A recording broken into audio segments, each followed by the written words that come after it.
¿La iglesia está en contra de la teoría de la evolución?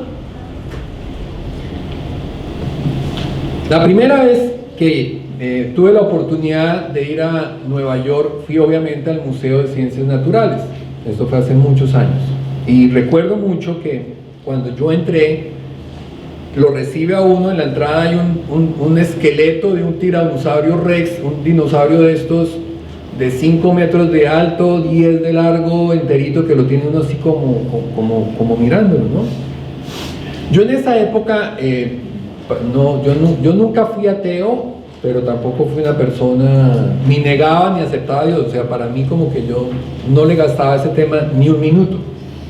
Pero yo veía el fósil ese ahí adelante y yo, wow, la evolución, ¿no? Ya no existen esos. Y pues uno, empecé a recorrer las salas que tienen ahí de fósiles y de todo. Y claro, yo miraba en una sala, recuerdo mucho, tenían la evolución del caballo. Entonces tenían un caballito que era más pequeño, más grande, las osamentas de caballos a lo largo de los últimos 40, 50 millones de años, y las tenían pues así como organizaditas. Y yo decía, sí, pues evidentemente hemos evolucionado, la evolución es una cosa muy cierta. Pero la trampa está en que el movimiento evolucionista nos vendió la idea que si yo creo en la evolución, niego a Dios. Tengo que escoger, o creo en Dios o creo en la evolución. Entonces, yo soy ingeniero, y pues imagínense, mi formación siempre ha sido matemático, ha sido demostrativo. Yo duré años en la universidad aprendiendo a demostrar cosas. Todo se tiene que poder demostrar. Entonces, cuando yo empiezo en estos caminos de empezar a reconvertirme nuevamente a mi iglesia, uno de los temas que me generó mucha ampolla, digamos, fue este tema. Porque evidentemente, pues yo veía, yo no podía negar lo que mis ojos estaban viendo. Yo estaba viendo una evolución en ciertas cosas. Y yo decía, pero bueno, pero yo leo lo que me dice el Génesis, y pues no sé cómo conciliar esas dos verdades.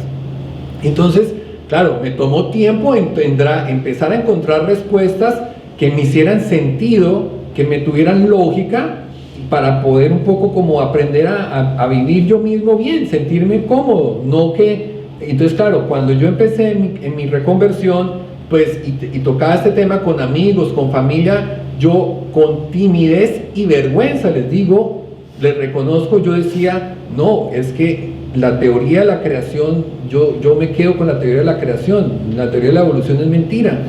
Pero yo me sentía mal, porque yo concebía la teoría creacionista, era como que Dios sacó el perro, el gato, el mico, la mata de banano, y los iba así como sacando y lo puso como un poco literal a como estaba en la Biblia. Y entonces yo defendía las cosas de esa manera, pero en el fondo de mi corazón yo me sentía con pena, porque estaba defendiendo algo que no tenía sentido. Entonces la gente me miraba como, pues, este es un payaso, pues, porque vaya al museo y mire los fósiles y mire las cosas y mire que ha habido una evolución.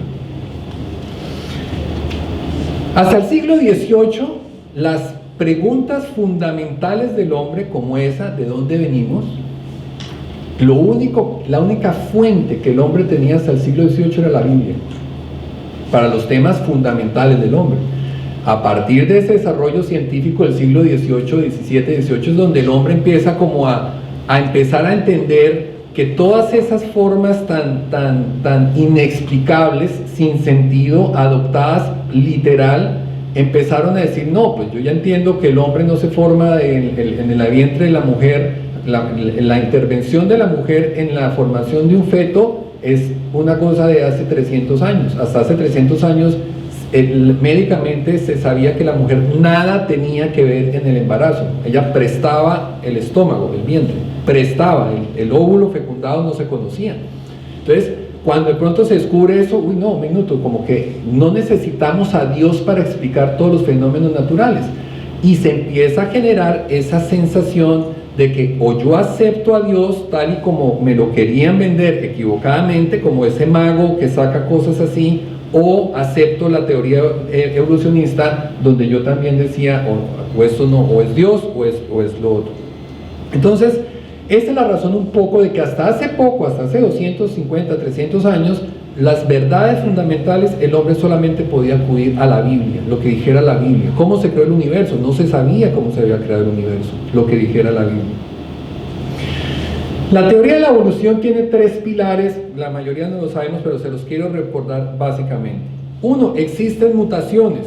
Nosotros lo vemos, hay niños que nacen con un labio leporino, hay niños que nacen con un lunar, hay niños que nacen con la pierna un poco deformada. Existen mutaciones. La mayoría de las mutaciones, todos nosotros, ustedes, sus hijos tienen mutaciones. Lo que pasa es que la mayoría de las mutaciones no generan ningún problema, no generan ningún efecto visible en el hombre. Y cuando lo genera, pues es evidente el costo. Segundo, los organismos compiten por su supervivencia. Los organismos necesitan desarrollar cómo sobrevivir. Y tercero, la selección natural se va a encargar que aquella mutación que le dio a la especie haga que si le da una ventaja frente a los otros, esa mutación se va a mantener. Esos son los 3 pilares de la teoría evolucionista. ¿Cuál es el pilar de la teoría creacionista? Miren lo interesante. Primero, creación. Técnicamente, solo Dios puede crear las cosas. Porque ¿qué es crear? Crear es sacar algo de donde no hay nada. Eso es crear. El hombre puede transformar. Sí, yo puedo transformar. Yo puedo coger un árbol y lo puedo transformar en una mesa. Pero el árbol no lo pude crear yo. El hombre no puede crear nada. El hombre no ha creado nada. Dios creó todo. Todo. Y lo creó de la nada, precisamente para no violentar la naturaleza de las cosas. Dios creó todo a partir de la nada. Entonces, creador solamente hay Dios. Hoy en día, científicamente, nosotros hemos llegado al momento del Big Bang. Técnicamente, científicamente, existe demasiada evidencia para coincidir que el universo tuvo un principio en una gran masa de energía, explota y eso da el origen al universo. ¿De dónde salió esa masa de energía? La ciencia jamás podrá dar una respuesta, jamás. Como decía el matemático francés Leibniz, ¿por qué hay algo en vez de nada? Una pregunta filosófica que no tiene respuesta. ¿Por qué hay algo en vez de nada? La ciencia siempre responderá el cómo. ¿Cómo se forma el universo? La ciencia lo podrá contestar. Pero el por qué se formó, la ciencia no podrá contestar eso. El sentido de la creación lo da la religión. El cómo, la mecánica, lo da la ciencia. Pero aún así, cojan la Biblia ustedes y miren, les voy a leer lo que dice la Biblia de cómo se creó el universo a la luz del conocimiento científico de hoy. Dice la Biblia, hubo un principio. Hasta Albert Einstein, todos ustedes estoy seguro que han escuchado hablar de Albert Einstein, y los que no saben mucho de él por lo menos saben que fue un tipo muy inteligente. Albert Einstein, él creo que muere en 1960, 1955, hace 50 años murió Albert Einstein. Hasta Albert Einstein, cuando el hombre estaba en su apogeo, ya era famoso y todo, él sostenía que el universo era constante, era estático, que no había tenido un principio, que siempre el universo había existido tal y como lo conocíamos. Y es más, sus fórmulas matemáticas que explicaban el universo no le cuadraban. Y él, para que le funcionara sus ecuaciones, tuvo que poner una constante que la sacó de la manga para que le cuadrara y se pudiera explicar un universo constante. Y fue precisamente un sacerdote católico quien plantea por primera vez, Lemaitre se llama. Lemaitre es el primero que plantea que el universo comenzó con una explosión, que hubo un principio. ¿Por qué? Porque ya las observaciones de Hubble mostraban que las galaxias se iban alejando unas de otras. Entonces él decía este sacerdote que era científico y sacerdote en ejercicio, él decía, si yo devuelvo la película, yo voy a llegar a que todo estuvo junto en un momento dado. Quiere decir que hubo un principio.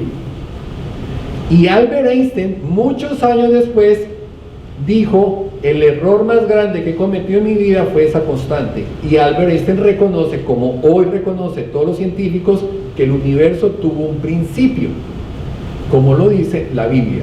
En el principio es el primer versículo de la Biblia. Y en el principio. Entonces, la Biblia nos dice que el universo tuvo un principio. Hasta hace 60 años, no. La ciencia hasta hace 60 años sostenía que el universo había sido siempre el mismo.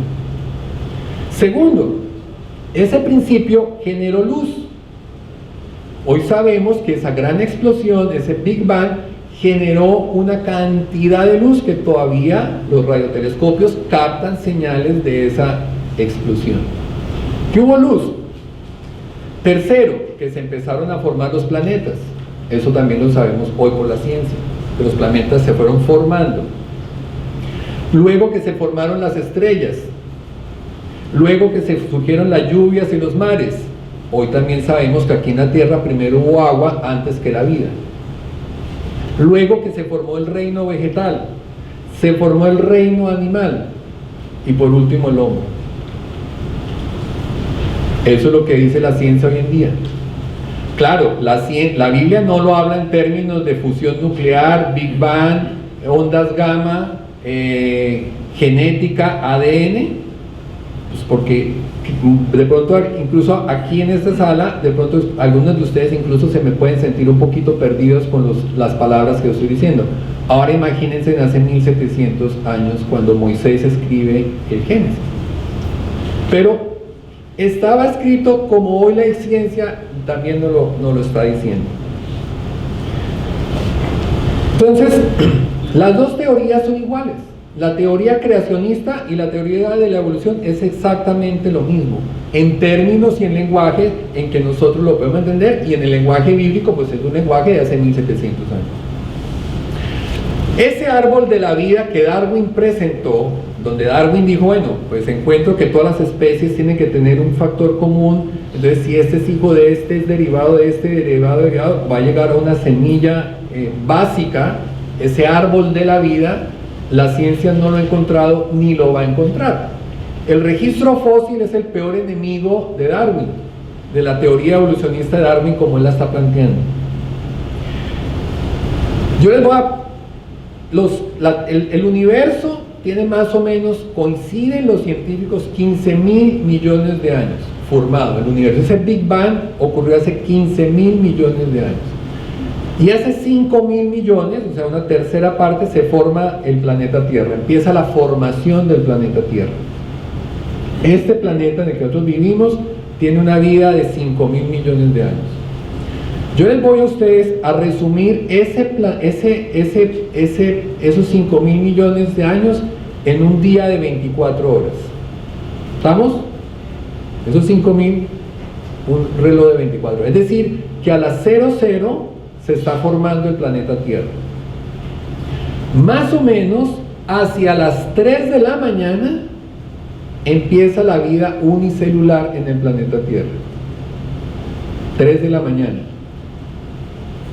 8 de la mañana sigue habiendo únicamente vida unicelular en el planeta Tierra. 3 de la tarde, vida unicelular en el planeta Tierra. Han pasado ya más de 3/4 partes del día y aquí en el planeta Tierra, lo dice la ciencia, no lo dice la Biblia, no lo dice la religión, lo dice la ciencia, solamente ha habido vida unicelular en el planeta Tierra. 3 de la tarde. 7 de la noche, vida unicelular.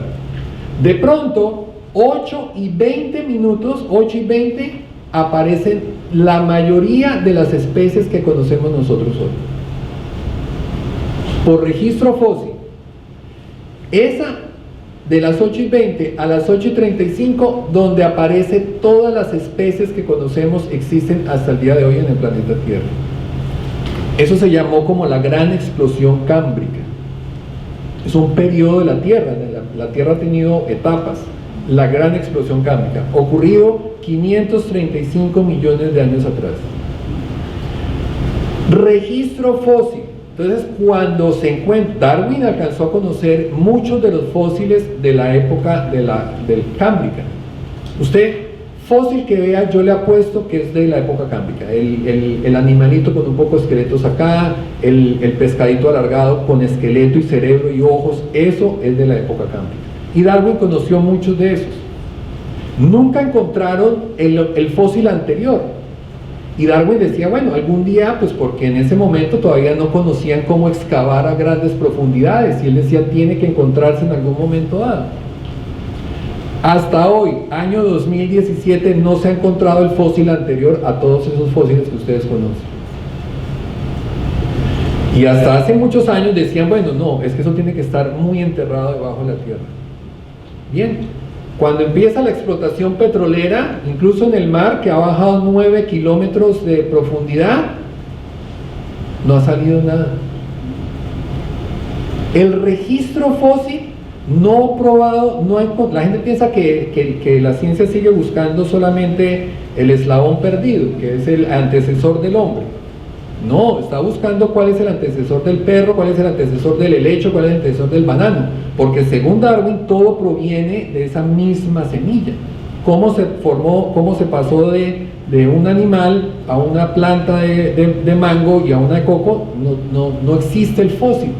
Y ya la mayoría, la gran cantidad de gente coincide en que ya no va a aparecer porque no existe. De esa evolución, en el libro, no me quiero extender mucho en el tiempo y en los números, pero es que los números, mucha gente se ha inventado muchas formas de tratar de darle a esto una cara para que la gente lo entienda. Pero, como decía el Premio Nobel de Química de hace unos años, el mayor descubrimiento de la ciencia del siglo XX, el mayor descubrimiento de la ciencia del siglo XX es que Dios existe. Ese fue el mayor descubrimiento de la ciencia. En la ciencia es donde encontramos el mejor aliado de nosotros para los ateos. La maravilla del ADN, eso no se conocía, el ADN era el desarrollo, el conocimiento del ADN lleva 30, 40 años. Pero lo que el hombre ha encontrado del ADN es una cosa que no lo puede creer. El ADN tiene muchos componentes. Tiene 22 aminoácidos. Bueno, yo no soy químico ni nada, me gusta mucho el tema, lo encuentro fascinante y leo un poco, pero bueno, tiene 22 aminoácidos. Un aminoácido se compone básicamente de 3 proteínas. Para que una de esas solas proteínas se forme al azar, porque la teoría de los señores darwinistas, ya ni siquiera darwinistas, del neodarwinismo, porque el darwinismo como tal se fue acabando cuando la ciencia les fue mostrando que no encontraban toda esa escala, todo ese árbol de la vida que Darwin planteaba. Para que se forme solo uno de esos componentes, la probabilidad de que se forme uno de los componentes es de 1 seguido de más o menos 690 ceros. Un 1 seguido de 690 ceros. La probabilidad de que al azar se forme uno solo de esos componentes. Pero de pronto para muchos de ustedes ese número les puede sonar grande, pero se los voy a ayudar a poner en perspectiva ese número. Ya les dije a ustedes que el planeta, el universo se formó hace 15.000 millones de años. Ese número de pronto sí lo manejan un poquito más. ¿Saben cuántos segundos tiene de existencia el universo? Segundos. 1 seguido de 19 ceros. Segundos. Un 1 seguido de 19 ceros. 19. ¿Saben ustedes cuántas moléculas? O sea, ustedes se acuerdan que cuando fuimos al colegio nos enseñaron que el átomo, en mi época, electrón, protón y neutrón. Hoy ya existe, eso ya existe muchísimas más. Quedémonos con esas 3. ¿Saben cuántas neutrones, protones y electrones existe en el universo visible. No granos de arena, no estoy hablando de granos de arena. Coja el grano de arena y eso tiene átomos por dentro. Esos átomos tienen electrones, protones y neutrones.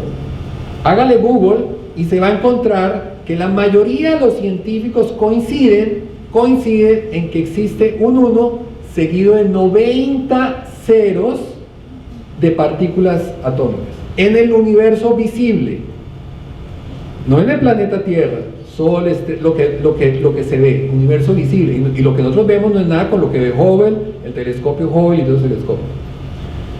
Un 1 seguido de 90 ceros. Fíjense que los números engañan mucho, porque uno pensaría que, partículas tienen que existir muchísimo más. Un 1 seguido de 90 ceros. Número de segundos, un 1 seguido de 19 ceros. Probabilidad de que se forme aleatoriamente una de las sustancias que se requiere para el ADN, un 1 seguido de 690 ceros. Y la gente atea, y con respeto, un poco ignorante de estas cosas, piensa que sí, eso se puede dar. Ya les dije que una proteína, un aminoácido se forma de 3 proteínas. El ADN de nosotros, que son 48 cromosomas, 24 aporta, y ese es otro dato curioso. Hoy en día la ciencia no ha podido encontrar una explicación al sexo, por ejemplo. Al sexo. ¿Por qué hombre y mujer?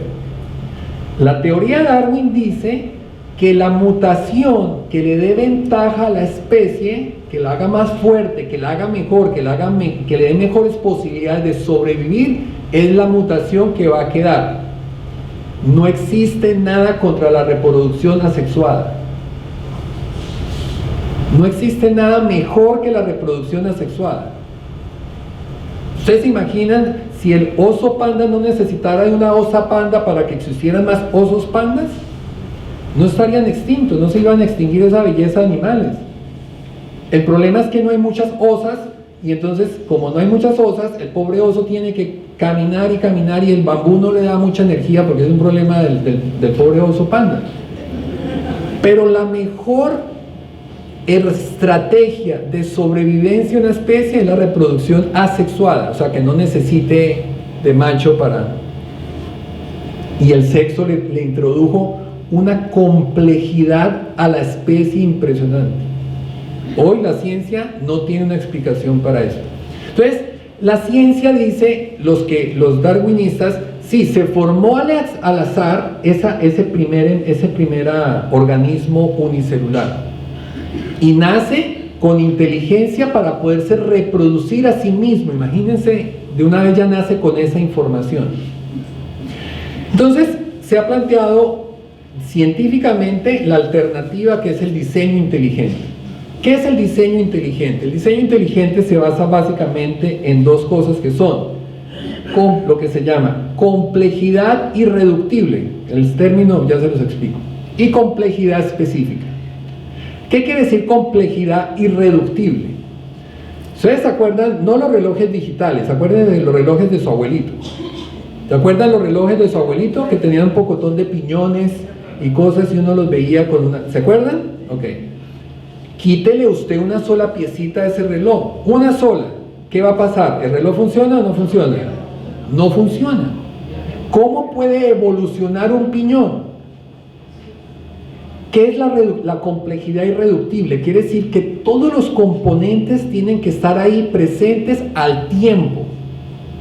Claro, yo puedo evolucionar este dedo, este dedito puede con los años crecer y seguirá siendo un dedo, y de pronto dentro de 1.000 millones de años el dedo ya está más largo. Un reloj no puede evolucionar.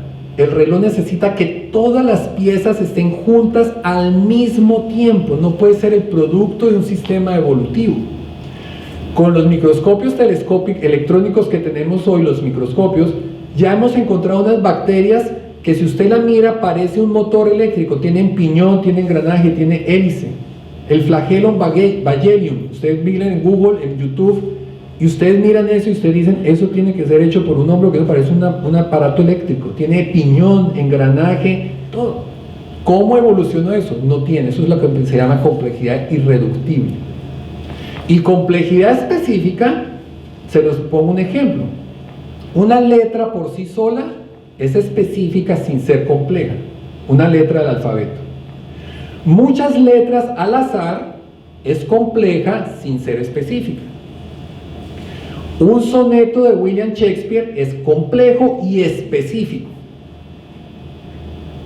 Con todo lo del ADN hemos encontrado precisamente que el ADN requiere un diseño, tuvo que tener un diseño. Entonces la teoría del diseño inteligente no habla de Dios, porque esto es un movimiento científico, habla de un diseñador. Claro, aquí en este salón sabemos que ese diseñador se llama Dios, ellos no lo llaman diseñador, ellos dicen las cosas que vemos de la variedad de la naturaleza y de la creación con el ADN, solo con el concepto del ADN, demuestra que por azar, porque es lo que ellos dicen que fue un producto del azar, es absolutamente imposible, absolutamente imposible. Y se han inventado un pocotón de números para que la gente entienda que si usted coge un trillón de personas ciegas con un cubo Rubik, ¿se acuerdan cuál era el cubo Rubik?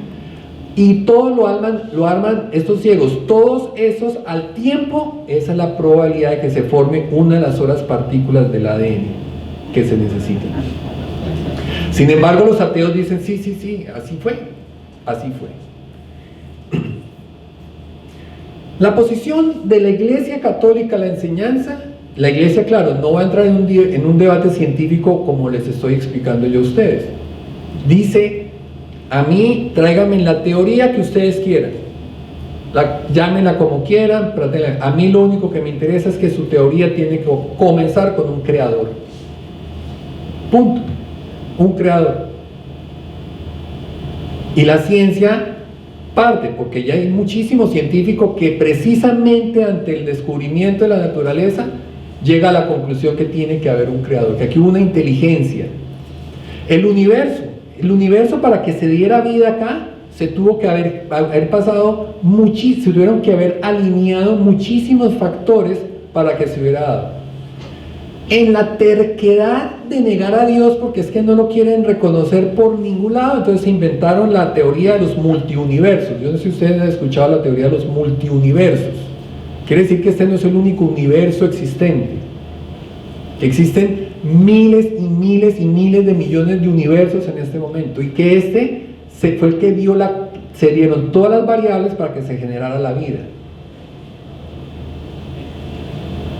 A una teoría loca le suman otras más locas, pero a esas sí les creen. Se requiere más fe hoy en día ser ateo que ser creyente, porque usted tiene que creer que ese número que les dije de 1 a las 690 ceros, eso es mejor que creer en un diseño, en un diseñador, en alguien que diseñó las cosas. El salmista tiene un salmo muy hermoso que dice: los cielos proclaman la gloria de Dios y el firmamento anuncia la obra de sus manos. La palabra fue la segunda revelación de Dios, porque la primera revelación de Dios fue su creación, y el hombre siempre lo vio así. El hombre siempre se maravilló a ver la creación de Dios, y eso que en esa época no sabían del concepto del ADN, de todas esas, no sabían nada de eso. La maravilla de la creación y la variedad de la creación. Desde el punto de vista católico, repito, cualquier teoría que comience con un creador, ese creador creó todo de la nada, lo creó todo, y creyó las leyes de la naturaleza. Hoy en día todavía no han encontrado respuesta a esta pregunta, y se las dejo a ustedes, que es muy fácil, y ustedes todos se van a quedar cabezones en la pregunta. ¿Alguien puede decirme por qué la matemática es exacta? No hay respuestas. Es lo primero que le enseñaron a ustedes en el colegio, en kinder, o cuando nos empezaron a enseñar eso, las matemáticas son exactas, ¿cierto? Y son exactas. ¿Por qué? Porque son exactas. ¿Por qué son exactas? No tiene respuesta. Francis Collins fue el director del proyecto Genoma Humano. El genoma humano es el descifrar la secuencia del ADN del hombre. Ustedes han visto en el libro, por eso lo escogí ya saben que me maravillo con el tema del ADN porque es que es maravilloso. Estos se llaman enlaces, y tiene una forma espiral, es una espiral el ADN. El ADN del hombre, el genoma quiere decir la cantidad de genes de una especie. Entonces, genoma humano son los cromosomas, los genes, los ADNs del hombre. El del ser humano tiene 3.000 millones de enlaces. Tiene 3.000 millones, esta cadenita tiene 3.000 millones de peldaños, si así lo queremos ver. Entonces, Francis Collins, que es fue el director del proyecto Genoma Humano, fue en su discurso de despedida de Bill Clinton cuando entrega el gobierno. Él hace el anuncio de ese gran aporte de su gobierno, porque él patrocinó mucho el tema del descubrimiento, de la traducción del genoma humano. El diseño del mapa humano. Francis Collins, que era ateo, un químico y fue el director del proyecto, escribe un libro que se llama ¿Cómo habla Dios? En pregunta, ¿cómo habla Dios? Evidencia científica de la fe, es el subtítulo del libro. Y él precisamente habla de las matemáticas, es un libro bien interesante, de las matemáticas de eso. Y en el libro fue donde encontré esa pregunta bien interesante: ¿por qué las matemáticas son precisas? ¿Quién dijo que tenían que ser precisas? Y las matemáticas son precisas en el nivel molecular, en el nivel de lo que usted quiera, va a encontrar que las matemáticas son absolutamente precisas.